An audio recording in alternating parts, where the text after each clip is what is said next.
Aksi kejar-kejaran petugas patroli di Semapta Polda Sumbar dengan sejumlah pelaku tawuran ini terjadi di daerah bypass Kecamatan Kota Tangah, Kota Padang. Pelaku bahkan kabur hingga masuk ke pemukiman warga dan sembunyi di semak-semak. Satu persatu para pelaku tawuran ini berhasil diamankan petugas dan warga.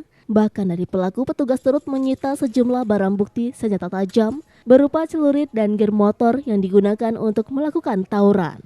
Sebanyak 7 orang remaja pelaku tawuran berhasil diamankan petugas dan digelandang ke Mapolda Sumbar guna menjalani proses hukum lebih lanjut. Sejumlah pelaku pun bahkan menangis histeris di pangkuan orang tuanya saat berada di kantor polisi karena takut dibui. Sebagai sanksi, pelaku yang terbukti membawa senjata tajam akan diproses sesuai hukum yang berlaku yang dijerat dengan Undang-Undang Darurat Nomor 12 Tahun 1951 dengan ancaman maksimal 12 tahun penjara.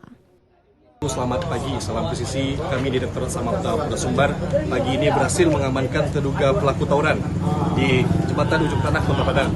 Oleh karena itu, terduga pelaku tawuran kami amankan 7 pelaku terduga tawuran dan beberapa buah senjata tajam.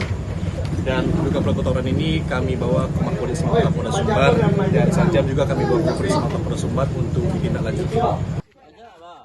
Dari Padang, Sumatera Barat, Budi Sunandar, iNews melaporkan.